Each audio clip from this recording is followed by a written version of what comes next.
ಎಲ್ಲರಿಗೂ ನಮಸ್ಕಾರ. ನಾನು ನಿಮ್ಮ Suma Basavaraj. Welcome to my YouTube channel. ಎಲ್ಲರೂ ಹೇಗಿದ್ದೀರಾ? ಚೆನ್ನಾಗಿದ್ದೀರಾ ಅಂತ ಅಂದ್ಕೊತೀನಿ. ಇವತ್ತೇನು ಅಂತ ಹೇಳಿದ್ರೆ ಬೆಣ್ಣೆ ತೆಗಿಯೋದನ್ನ ತೋರಿಸ್ತಾ ಇದ್ದೀನಿ. ಹೇಗೆ ಅಂತ ಹೇಳಿದ್ರೆ ಇದು ಒಂದು ಬಾಕ್ಸ್.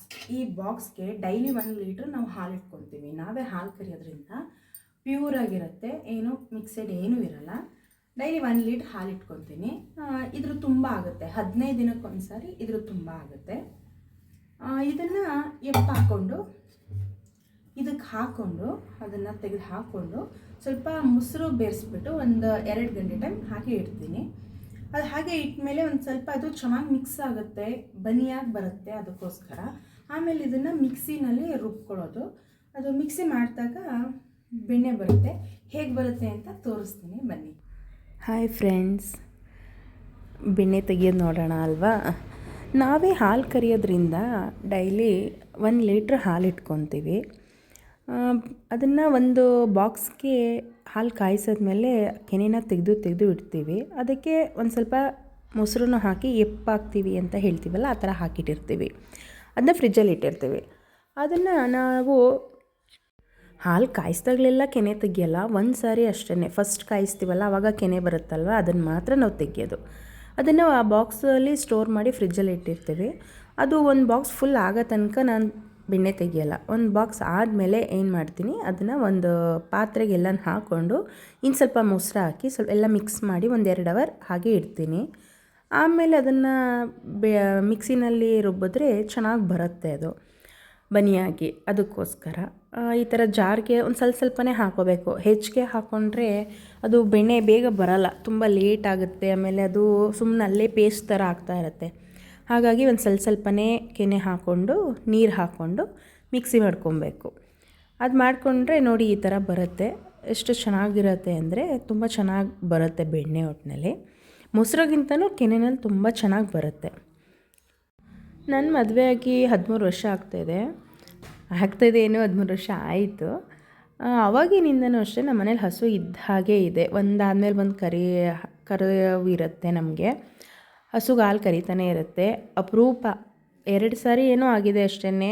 ಒಂದು ಹಸುನೂ ಹಾಲು ಕರೀದೆ, 2 ಒಟ್ಟಿಗೆ ತೆನೆ ಆಗಿರೋದು. ಆವಾಗ ಬೇರೆಯವ್ರ ಹತ್ರ ಹಾಲು ಹಾಕಿಸ್ಕೊತೀವಿ. ಆದರೆ 13 ವರ್ಷದಿಂದನೂ ನಾನು ತೊಗೊಂಡಿಲ್ಲ ಅಂಗಡಿಯಿಂದ. ಒಂದು ದಿನವೂ ನಾನು ಹೊರಗಡೆಯಿಂದ ತುಪ್ಪ ತಂದಿಲ್ಲ. ಮನೆಯಲ್ಲಿ ಊಟಕ್ಕೆ ಆದರೂ ಅಷ್ಟೇ, ದೇವ್ರಿಗೆ ದೀಪ ಹಚ್ಚಕ್ಕಾದರೂ ಅಷ್ಟೇ ನಮ್ಮ ಮನೆಯಲ್ಲೇ ತುಪ್ಪ ಮಾಡ್ಕೊಂಡಿರೋದು. ಫಂಕ್ಷನ್ಗಳಲ್ಲೆಲ್ಲ ತರೋದು ಕಾಮನ್ನು. ಮನೆಗೆ ನಾನು ಹೇಳಿದ್ದು, ನಾನು ಆ ಬಾಕ್ಸು 1 ಲೀಟ್ರ್ ಬಾಕ್ಸು, ಅದರಲ್ಲಿ 1 ಲೀಟ್ರ್ ಫುಲ್ಲು ಅದು ಕೆನೆ ತುಂಬಿಕೊಂಡ್ರೆ ಬಾಕ್ಸ್ ತುಂಬ, ಅದರಲ್ಲಿ ಆಲ್ಮೋಸ್ಟ್ 3/4 ಭಾಗದಷ್ಟು ತುಪ್ಪ ಬರುತ್ತೆ. ಹಾಗಾಗಿ 15 ದಿನಕ್ಕೊಂದ್ಸರಿ ನಾನು ತುಪ್ಪ ತೆಗಿಯೋದ್ರಿಂದ ನನಗೆ ತುಪ್ಪದ ಇದೇ ಇಲ್ಲ. ಅದೇ ತುಪ್ಪದಲ್ಲೇ ನಾನು ಮೈಸೂರು ಪಾಕು ಅವೆಲ್ಲ ಮಾಡೋದು. ಪ್ರತಿಯೊಂದಕ್ಕೂ ನಾನು ಮನೆ ತುಪ್ಪನೇ ಹಾಕಿ ಯೂಸ್ ಮಾಡೋದು. ಹೆಚ್ಚಾದಾಗ ನಾನು ನಮ್ಮಮ್ಮನಿಗೂ ಕೊಡ್ತೀನಿ.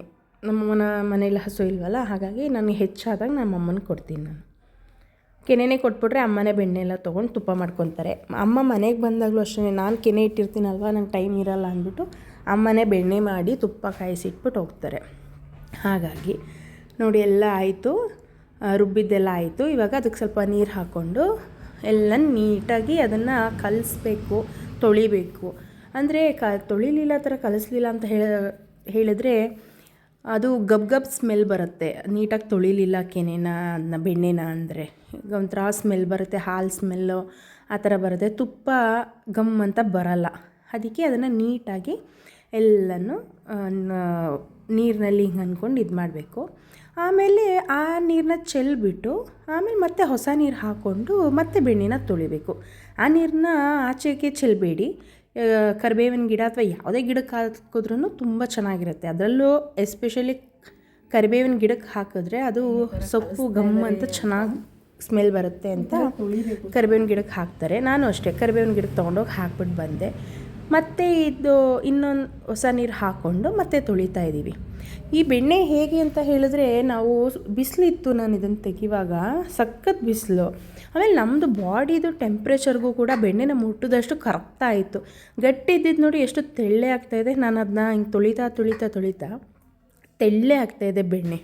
ಹಾಗಾಗಿ ಎಲ್ಲ ನೀಟಾಗಿ ತೊಳೆದು ಬರೀ ಬೆಣ್ಣೆನೇ ಎತ್ತಿ ಇನ್ನೊಂದು ಪಾತ್ರೆಗೆ ಹಾಕೋತಾ ಇದ್ದೀನಿ. ಸ್ವಲ್ಪ ವಾಯ್ಸ್ ಹಾಳಾಗಿದೆ, ಸ್ವಲ್ಪ ಅಡ್ಜಸ್ಟ್ ಮಾಡ್ಕೊಳ್ಳಿ.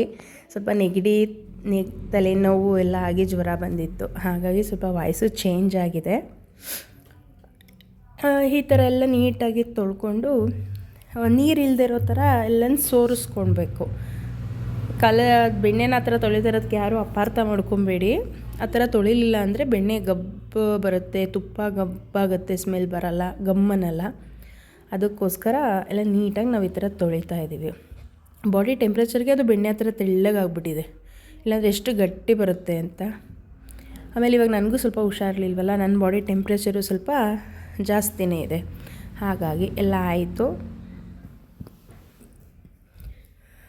ನೀರು ಅಪ್ಪಿತಪ್ಪಿ ಒಂದು ಸ್ವಲ್ಪ ನೀರಿದ್ರೇ ಅದನ್ನೆಲ್ಲ ಸೋರಿಸ್ಬಿಟ್ಟು ಕಾಯಕ್ಕೆ ಇಡ್ತಾಯಿದ್ದೀನಿ. ಸ್ಟವ್ ಹಚ್ಚಿಟ್ಬಿಟ್ಟು ಅದು ಕರಗ್ತಾ ಇರುತ್ತೆ. ಅಷ್ಟರಲ್ಲಿ ನಾವು ಅದಕ್ಕೆ ತುಪ್ಪಕ್ಕೆ ಪರ್ಕಾರ ಅಂತ ಹಾಕ್ತಾರೆ. ಅದು ಹಾಕಿದ್ರೆ ತುಪ್ಪ ಗಮ್ ಅಂತ ತುಂಬ ಟೇಸ್ಟಿಯಾಗೂ ಇರುತ್ತೆ, ಸ್ಮೆಲ್ಲು ಚೆನ್ನಾಗಿರುತ್ತೆ. ಅದಕ್ಕೋಸ್ಕರ ಅದನ್ನು ಹಾಕಬೇಕು. ಕೆಲವರೀಗ ಹಾಕಲ್ಲ ಅದನ್ನೆಲ್ಲ, ಬರೀ ಉಪ್ಪು ಅರಿಶಿನ ಪುಡಿ ಹಾಕೇ ಮಾಡ್ತಾರೆ. ನಾನು ಒಂದೊಂದು ಸರಿ ಆ ಥರ ಮಾಡ್ತೀನಿ, ಒಂದೊಂದು ಸರಿ ಈ ಥರ ಮಾಡ್ತೀನಿ.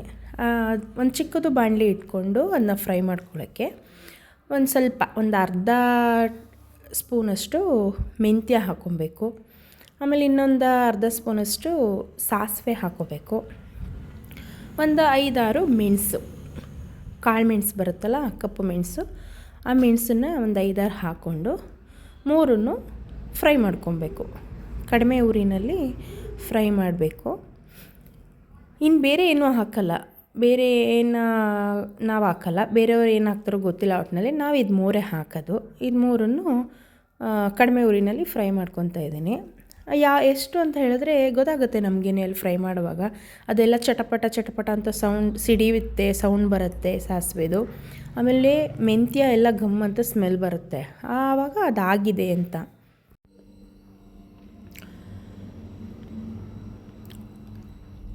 ಅದು ಚೆನ್ನಾಗಿ ಫ್ರೈ ಆದಮೇಲೆ ಗಮ್ ಅಂತ ಸ್ಮೆಲ್ ಬಂದಮೇಲೆ ಆಫ್ ಮಾಡಿಬಿಟ್ಟು ತಣ್ಣಗಾಗಕ್ಕೆ ಇಟ್ಬಿಡಬೇಕು. ಅಂದರೆ ಬಿಸಿನಲ್ಲಿ ಕುಟ್ಟಿದ್ರೆ ಅದು ನೀಟಾಗಿ ಪೌಡ್ರ್ ಆಗೋಲ್ಲ, ಹಾಗಾಗಿ ಅದು ತಣ್ಣಗಾದರೆ ಪೌಡರ್ ನೀಟಾಗಿ ಆಗುತ್ತೆ. ಆ ಕಡೆ ತುಪ್ಪ ಕರಗ್ತಾ ಇದೆ, ಅಂದರೆ ಬೆಣ್ಣೆ ಕರಗ್ತಾ ಇದೆ. ಬೆಣ್ಣೆ ಎಲ್ಲ ಕರಗಿ ತುಪ್ಪದ ಥರ ಆಗಬೇಕು, ತುಪ್ಪದ ಥರ ಕಾಣಿಸುತ್ತೆ. ಆಗ ಕರಗಿದ್ಮೇಲೆ ಅದು ಆಮೇಲೆ ಬೇಯಕ್ಕೆ ಶುರುವಾಗುತ್ತೆ. ನೋಡಿ ಎಷ್ಟು ಚೆನ್ನಾಗಿ ಕರಗಿ ಬೇಯ್ತಾ ಇದೆ. ಇದು ಕೂಡ ಎಲ್ಲ ತಣ್ಣಗಾಗಿದೆ. ಏನು ಮೆಂತ್ಯ ಸಾಸಿವೆ ಎಲ್ಲ ಫ್ರೈ ಮಾಡ್ಕೊಂಡಿದ್ನಲ್ಲ, ಅದೆಲ್ಲ ತಣ್ಣಗಾಗಿದೆ. ಈಗ ಅದನ್ನು ಕುಟಾಣಿಗೆ ಹಾಕ್ಕೊಂಡು ಕುಟ್ಕೊಬೇಕು. ನಮ್ಮ ಮನೇಲಿ ಕುಟಾಣಿ ಇದೆ, ಅದಕ್ಕೆ ಹಾಕ್ಕೊಂಡು ಕುಟ್ಕೋತಾ ಇದ್ದೀನಿ ನೀಟಾಗಿ. ಅಂದರೆ ತುಂಬ ನೈಸಾಗೂ ಏನು ಬೇಡ, ತುಂಬ ತರಿನೂ ಇರಬಾರ್ದು, ಆ ಥರ ಮೀಡಿಯಮ್ ಆಗಿ ಕುಟ್ಕೊಬೇಕು.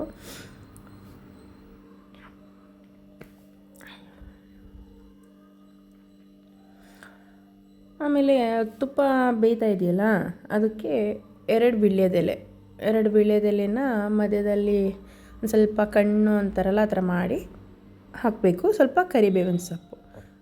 ಕರಿಬೇವಿನ ಸೊಪ್ಪನ್ನು ಹಾಕಿ ಬೇಯಕ್ಕಿಡಬೇಕು. ಅದು ಬೇಯ್ತಾ ಇದೆ. ಆ ಕಡೆದು ಸಿಮ್ಮಿತ್ತು, ಅದಕ್ಕೆ ಈ ಕಡೆದಿಟ್ಟೆ. ಆಮೇಲೆ ಸ್ವಲ್ಪ ದೂರದಲ್ಲಿ ಕಾಣಿಸ್ತಿತ್ತಲ್ಲ ಅಂದ್ಬಿಟ್ಟು ಈ ಕಡೆ ಒಲೆಗಿಟ್ಟೆ. ಅದ್ರಲ್ಲಿ ಸ್ವಲ್ಪ ಹತ್ತಿರದಿಂದ ಕಾಣಿಸುತ್ತೆ ಅಂತ. ವೀಳ್ಯದೆಲೆ ಮತ್ತು ಕರಿಬೇವಿನ ಸೊಪ್ಪು ಅದ್ರ ರಸ ಎಲ್ಲ ಬಿಟ್ಕೊಂಡು ನೀಟಾಗಿ ಅದು ಫ್ರೈ ಥರ ಆಗುತ್ತೆ. ಅದ್ರದ್ದು ಫ್ಲೇವರ್ ಎಲ್ಲ ಬಿಟ್ಕೊಳ್ಳುತ್ತೆ, ಆವಾಗ ಚೆನ್ನಾಗಿರುತ್ತೆ. ತುಪ್ಪದ ಸ್ಮೆಲ್ಲೇ ಬೇರೆ ಥರ ಘಮ ಅಂತ. ನಮ್ಮ ಮನೇಲಿ ತುಪ್ಪ ಕಾಯಿಸಿದ್ರೆ ಒಟ್ಟಿನಲ್ಲಿ ಮನೆಯಿಂದ ಹೊರಗಡೆ ತನಕ ಘಮ್ ಅಂತ ಸ್ಮೆಲ್ ಬರುತ್ತೆ. ನಮ್ಮ ಮನೆಯವರು ಅಥವಾ ಯಾರಾದರೂ ಬಂದರೆ ಏನು ತುಪ್ಪ ಕಾಯಿಸ್ತಾ ಇದ್ದೀರಾ ಅಂತ ಕೇಳ್ತಾರೆ, ಅವ್ರಿಗೆ ಗೊತ್ತಾಗ್ಬಿಡುತ್ತೆ. ಹಾಗಾಗಿ ಅದ್ರ ಸ್ಮೆಲ್ ಚೆನ್ನಾಗಿರುತ್ತೆ. ಈ ಕುಟ್ಕೊಂಡಿದ್ವಲ್ಲ ಪರ್ಕಾರ, ಅದನ್ನು ಹಾಕ್ಕೋಬೇಕು. ಅದನ್ನು ಹಾಕ್ಕೊಂಡು ನೀಟಾಗಿ ಎಲ್ಲ ಸುತ್ತ ಮಿಕ್ಸ್ ಮಾಡಿಕೊಂಡ್ರೆ, ಅಂದರೆ ಅದಕ್ಕೊಂದು ಸ್ಪೂನ್ ಹಾಕೋ ಬದಲು ಈ ಥರ ಬಟ್ಟೆನಲ್ಲಿ ಇಟ್ಕೊಂಡು ಪಾತ್ರೆನ ಸುತ್ತ ಹಿಂಗೆ ತಿರುಗಿಸಿದ್ರೆ ಸಾಕು, ಎಲ್ಲ ಮಿಕ್ಸ್ ಆಗಿಬಿಡುತ್ತೆ.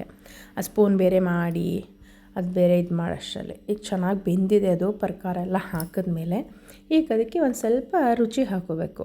ಅಂದರೆ ನಾವು ಊಟದಕ್ಕೆ ಉಪಯೋಗಿಸೋ ತುಪ್ಪಕ್ಕೆ ರುಚಿ ಹಾಕಬೇಕು. ದೇವರಿಗೆ ಉಪಯೋಗಿಸೋ ಕಾಯಿಸ್ತೀವಲ್ವ, ಆ ತುಪ್ಪಕ್ಕೆ ಏನೂ ಹಾಕೋ ಹಾಗಿಲ್ಲ. ಅದಕ್ಕೆ ಅರಿಶಿನನೂ ಹಾಕಬಾರ್ದು, ಉಪ್ಪೂ ಕೂಡ ಹಾಕಬಾರ್ದು ಆ ತುಪ್ಪಕ್ಕೆ.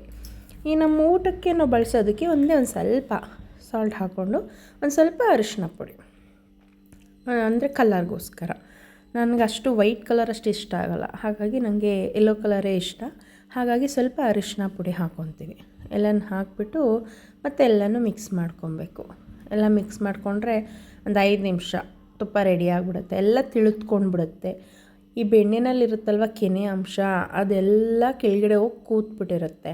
ಮೇಲೆ ಬರೀ ತುಪ್ಪ ಮಾತ್ರ ಇರುತ್ತೆ. ನೋಡಿ ಇಲ್ಲಿ ಕಾಣಿಸ್ತಾ ಇದೆ ಅಲ್ವಾ, ಮೇಲೆ ತುಪ್ಪದ ಥರ ತಿಳಿಯಾಗಿದೆ. ಅದ್ರದ್ದು ಗಷ್ಟ ಅಂತಾರೆ ನೋಡಿ, ಅದೆಲ್ಲ ಕೆಳಗಡೆ ಹೋಗಿ ಕೂತ್ಬಿಟ್ಟಿದೆ. ನೋಡಿ ಎಷ್ಟು ಚೆನ್ನಾಗಿ ಕುದೀತಾ ಇದೆ. ತುಂಬ ಹೊತ್ತು ಕುದಿಸಿದ್ರೂ ಸೀದೋಗ್ಬಿಡುತ್ತೆ. ಸೀದೋದ್ರೆ ತುಪ್ಪ ಎಲ್ಲ ಕಣ್ ಸ್ಮೆಲ್ ಬರುತ್ತೆ. ಹಾಗಾಗಿ ಜಾಸ್ತಿ ಬೇಯಿಸಬಾರ್ದು. ಈಗ ಆಗಿದೆ, ತುಪ್ಪ ಆಫ್ ಮಾಡಿದ್ದೀನಿ ಸ್ಟವ್ನ. ತಣ್ಣಗಾಗಿ ಇಡಬೇಕು, ಆಮೇಲೆ ಸೋಸ್ಕೋಬೇಕು. ಇಲ್ಲಾಂದರೆ ಸೋಸಿದ್ರೆ ನೀಟಾಗಿ ಬರಲ್ಲ ಬಿಸಿನಲ್ಲೇ. ಇವಾಗ ನೋಡಿ ಸ್ವಲ್ಪ ಹೊತ್ತು ಬಿಟ್ವಿ, ಒಂದು ಹಾಫ್ ಆನ್ ಅವರು ತಣ್ಣಗಾಗಿತ್ತು. ನೋಡಿಬಿಟ್ಟು ಇವಾಗ ಒಂದು ಅರ್ಧ kg ಬಾಕ್ಸ್ ಇದು, ಆ ಬಾಕ್ಸ್ಗೆ ನಾನು ತುಪ್ಪನ ಹಾಕ್ಕೊಳ್ಳೋದು. ನೋಡಿ ಅದು ತಿಳಿ ಮೇಲೆ ಬರ್ತಾಯಿದೆ. ಕೆಳಗಡೆ ವೀಳ್ಯದೆಲೆ, ಕರಿಬೇವಿನ ಸೊಪ್ಪು, ಅದ್ರದ್ದು ಗಷ್ಟ ಎಲ್ಲ ಕೆಳಗಡೆ ಕೂತಿದೆ. ಅದು ಬರಲ್ಲ. ಈ ಕರಿಬೇವಿನ ಎಲೆ ಒಂದೆರಡೆರಡು ಬರ್ತಾ ಇರುತ್ತೆ ಮುಂದೆ ಮೇಲ್ಗಡೆ ಇರೋದು, ಅದನ್ನು ಹಾಗೆ ಉರ್ಬಿ ಹಿಂದಕ್ಕೆ ಕಳಿಸ್ತಾ ಇದ್ದೀನಿ.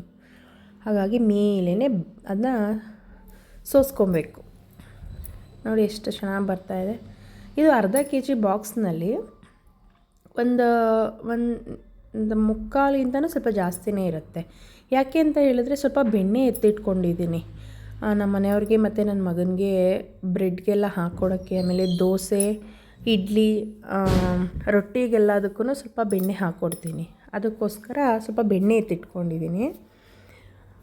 ಹಾಗಾಗಿ ಮುಕ್ಕಾಲು ಭಾಗಕ್ಕಿಂತಲೂ ಸ್ವಲ್ಪ ಬರುತ್ತೆ. ಇಲ್ಲ ಅಂತ ಹೇಳಿದ್ರೆ ಒಂದು ಬಾಕ್ಸ್ ಫುಲ್, ಅರ್ಧ kg ಬಾಕ್ಸ್ ಫುಲ್, ಅಲ್ಲಿ ಗೆರೆ ಕಾಣಿಸ್ತಾ ಇದೆಯಲ್ಲ ಆ ಬಾಕ್ಸಲ್ಲಿ, ಆ ಗೆರೆ ತನಕನೂ ಬರುತ್ತೆ ಅದು. ಹಾಗಾಗಿ ನಾವು ಹೊರಗಡೆಯಿಂದ ನಾವು ತುಪ್ಪ ತೊಗೊಳ್ಳಲ್ಲ. ಈಗ ಈ ಬಾಕ್ಸು 15 ದಿನಕ್ಕೆ ಇಷ್ಟು ಆಗಿದೆ, ಇನ್ನು 15 ದಿನಕ್ಕೆ ಮತ್ತೆ ಇದೊಂದು ಬಾಕ್ಸ್ ಆಗುತ್ತೆ. ಹಾಗಾಗಿ ನಮಗೇನು ಹೊರಗಡೆಯಿಂದ ತರೋ ನೆಸೆಸಿಟಿ ಇಲ್ಲ. ಹೆಚ್ಚಾದಾಗ ಅದೇ ಹೇಳಿದ್ನಲ್ಲ, ಅಮ್ಮನಿಗೂ ಕೊಡ್ತೀನಿ, ಅಮ್ಮನ ಮನೆಗೆ. ಎಲ್ಲ ನೀಟಾಗಿ ನಿಧಾನಕ್ಕೆ ಸೋಸ್ಕೊಬೇಕು. ತುಂಬ ಅರ್ಜೆಂಟ್ ಮಾಡಿದ್ರೆ ಎಲ್ಲ ಕೆಳಗಡೆ ಇರೋದು ಅದು ಗಷ್ಟ, ಕರಿಬೇವಿನ ಸೊಪ್ಪು, ವೀಳ್ಯದೆಲೆ ಎಲ್ಲ ಬಂದುಬಿಡುತ್ತೆ. ಅದು ತುಪ್ಪದಲ್ಲಿ ಬಂದರೆ ಅದನ್ನು ತೆಗೆಯೋದು ಸುಮ್ಮನೆ ಅಷ್ಟು ಇಷ್ಟ ಆಗೋಲ್ಲ. ಹಾಗಾಗಿ ನಿಧಾನಕ್ಕೇ ಸೋಸ್ಕೊಬೇಕು.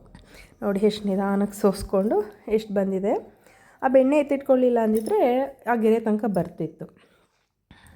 ನಮ್ಮನೇಲಿ ಬೆಣ್ಣೆ ತುಪ್ಪ ಎಲ್ಲ ಅವ್ರು ತುಂಬ ಇಷ್ಟಪಟ್ಟು ತಿನ್ನೋದ್ರಿಂದ ನಾನು ರೊಟ್ಟಿ ಚಪಾತಿಗೆಲ್ಲ ಹಾಕ್ಕೊಡ್ತೀನಿ. ಆಮೇಲೆ ಅವನಿಗೆ ಬ್ರೆಡ್ ಟೋಸ್ಟ್ ಮಾಡೋವಾಗ ಎಲ್ಲ ಬೆಣ್ಣೆ ಹಾಕಿ ಕೊಡೋದು. ನೋಡಿದ್ರಲ್ಲ ಬೆಣ್ಣೆ ಹೇಗೆ ನಾನು ತೆಗೆದು, ಕೆನೆಯಿಂದ ಬೆಣ್ಣೆ ತೆಗೆದು ತುಪ್ಪ ಹೇಗೆ ಮಾಡ್ತೀನಿ ಅಂತ. ಚೆನ್ನಾಗಿ ಬಂದಿದೆ ಅಲ್ವಾ. ನಾವು ನಮ್ಮನೇಲೇ ಹಸು ಇರೋದ್ರಿಂದ ಅದರದ್ದು ಪ್ಯೂರ್ ಹಾಲಲ್ಲೇ ನಾವು ಕೆನೆ ತೆಗೆಯೋದ್ರಿಂದ ನಮಗೆ ಪ್ಯೂರಾಗಿ ಸಿಗುತ್ತೆ. ಹೊರಗಡೆ ಪ್ಯಾಕೆಟ್ ಹಾಲಿನಲ್ಲಿ ಅಷ್ಟು, ಅಂದರೆ ಡೈರಿಗಳಲ್ಲೇ ಎಲ್ಲ ಕೆನೆ ತೊಗೊಂಡ್ಬಿಟ್ಟಿರ್ತಾರೆ ಅವರು. ತುಂಬ ಕಾಯಿಸಿ ಲೈಟಾಗಿ ಕೊಟ್ಟಿರ್ತಾರೆ ಅಷ್ಟೇ. ಅದರಲ್ಲಿ ಅಷ್ಟು ಪ್ಯೂರಾಗಿರಲ್ಲ ಅಂದ್ಕೊತೀನಿ. ಇದಂತೂ ಪ್ಯೂರ್ ತುಪ್ಪ. ಎಲ್ರಿಗೂ ಈ ವಿಡಿಯೋ ಇಷ್ಟ ಆಗಿದೆ ಅಂತ ಅಂದ್ಕೊತೀನಿ. ಪ್ಲೀಸ್ ಯಾರು ಸಬ್ಸ್ಕ್ರೈಬ್ ಮಾಡ್ಕೊಳ್ದೆ ವಿಡಿಯೋ ನೋಡ್ತಾ ಇದ್ದೀರಾ, ಸಬ್ಸ್ಕ್ರೈಬ್ ಮಾಡ್ಕೊಂಡು ನೋಡಿ.